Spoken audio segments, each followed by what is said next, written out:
Lembaga Perlindungan Saksi dan Korban atau LPSK mengungkapkan adanya pemberian 2 buah amplop tebal usai melakukan pertemuan dengan Irjen Pol Verdi Sambo Juli lalu di kantor Propam Polri.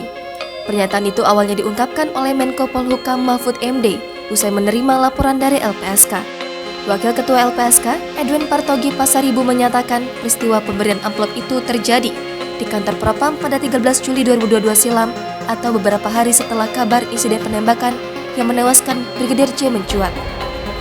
Saat itu, staf LPSK mendatangi kantor Propam berjumlah 2 orang, sedang melakukan koordinasi dengan Irjen Pol Verdi Sambo terkait pengajuan permohonan perlindungan termasuk untuk Baradae.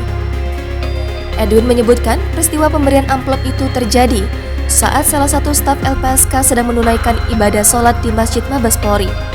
Sedangkan satu staf LPSK lainnya masih menunggu di ruang tunggu kantor Propam.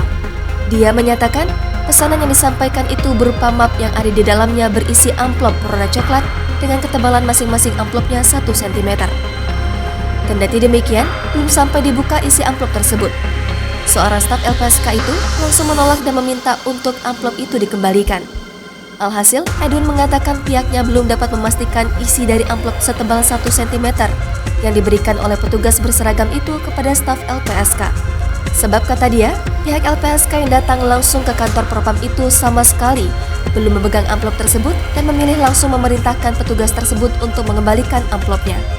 Edwin juga menyatakan kalau dalam kondisi tersebut membuat staf LPSK merasa kaget dan syok, sehingga yang bersangkutan tidak sempat menanyakan lebih detail peruntukan memberikan amplop coklat tersebut dan memilih langsung untuk mengembalikannya.